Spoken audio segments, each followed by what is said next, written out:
Charlie likes this one extraordinarily well. Charlie?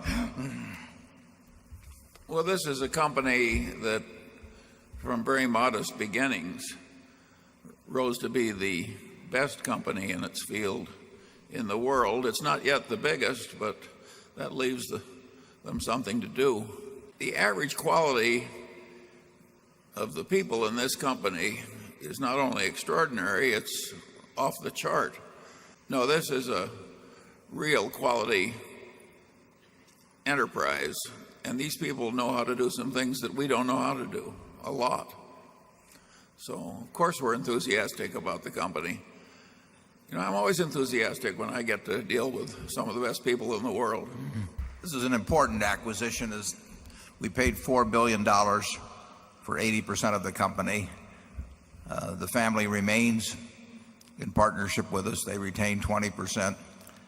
It's the first business we purchased that is based outside the United States. We have others that have operations there.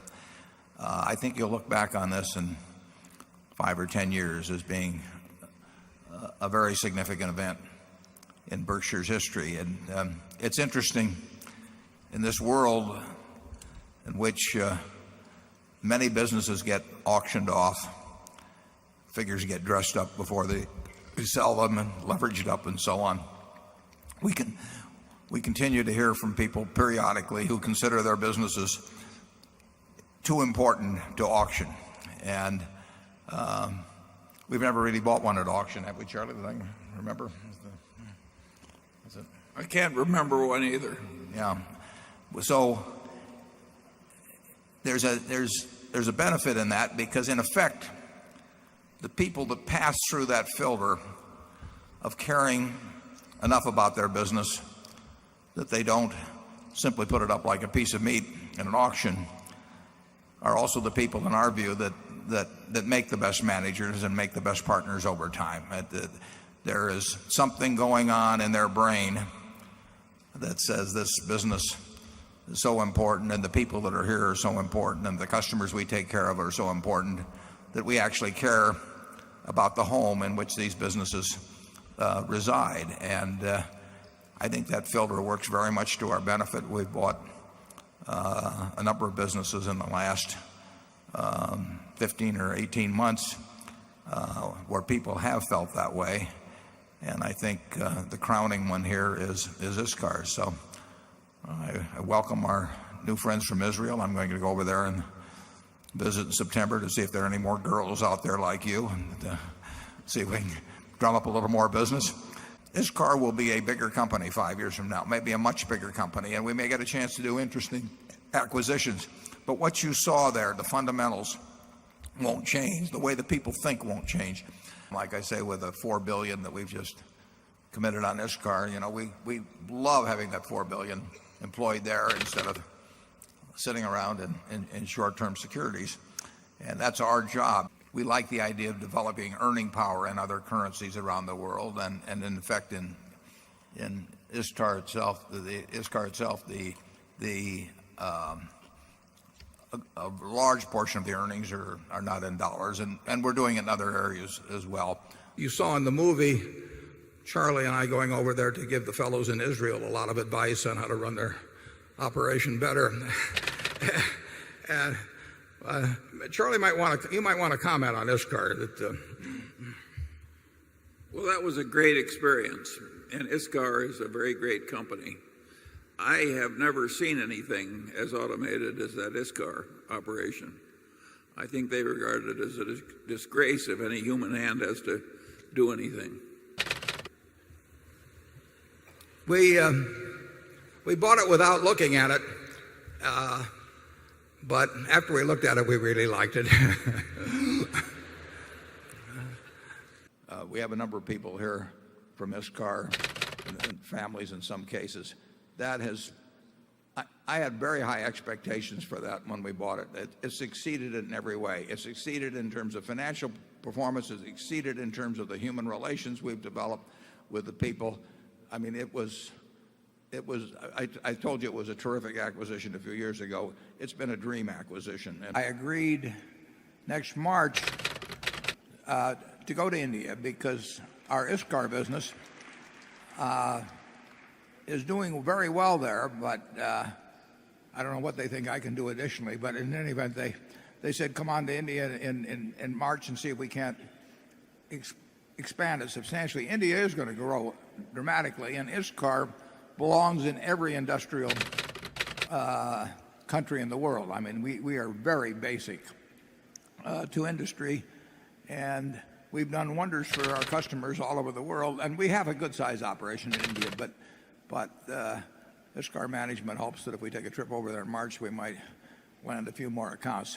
When we buy Iscar or we buy Lubrizol or whatever, we don't run around getting a quote on it every week and say, is it up or down or anything like that. We look to the business.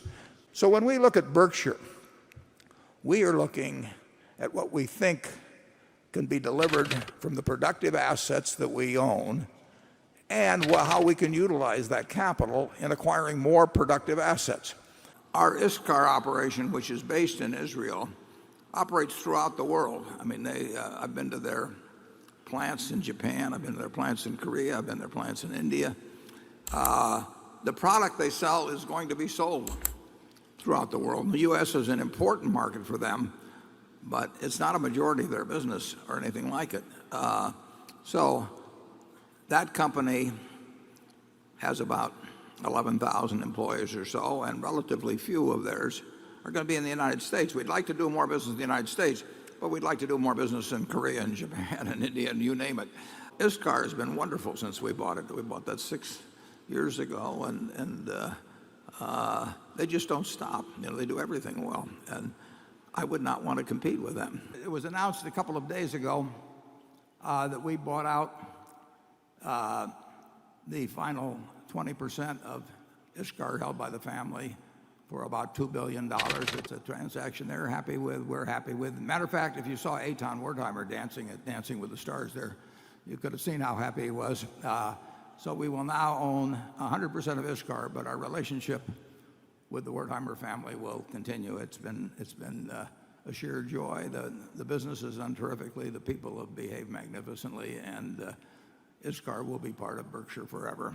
The advantage it has is brains and incredible passion for the business. It's interesting to reflect on Iscar because if you go back to, what would it be, 1951 or thereabouts, when Seth Wertheimer, who had come from Germany, was in Israel, started Iscar. Just think of the prospect that was facing him. Here's this fellow in Israel, 25 years old, and the raw material for these cutting tools comes from China.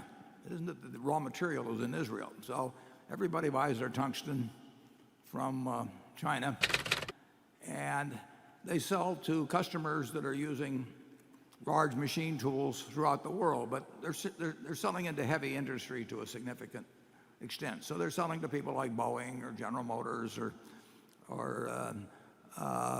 big industrial companies in Germany, and there's no great locational advantage in terms of being in Israel doing this. But here's this 25-year-old fellow getting the tungsten from thousands of miles away, selling it to customers thousands of miles away, competing against people like Sandvik. And this remarkable business, Iscar, comes from that. You have had some incredibly talented people who never stopped working, never stopped trying to improve the product, never stopped trying to make customers happy. And that continues to this day. And Sandvik is a very good company. I can tell you that based not only on the figures, but on every other aspect of business observation that I possess, that Iscar is one of the great companies of the world, and we feel very fortunate to own it and to be associated with their management. Charlie?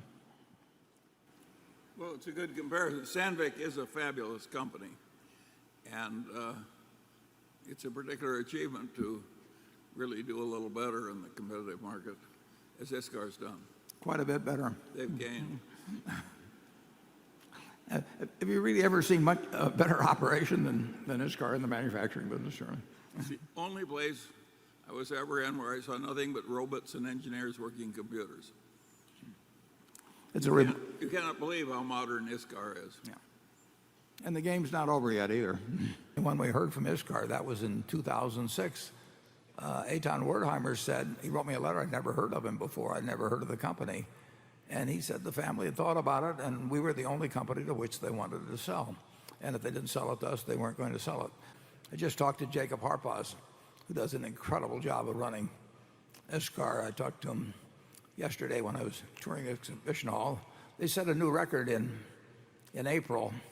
Now, that won't be the last new record they send, but that may have some slight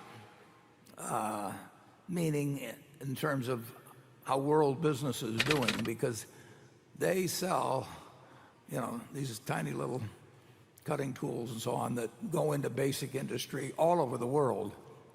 And people don't buy those because they're going to look pretty in their offices or anything else. They buy them because they're using them up. And it was a record in April. March had been extremely good too.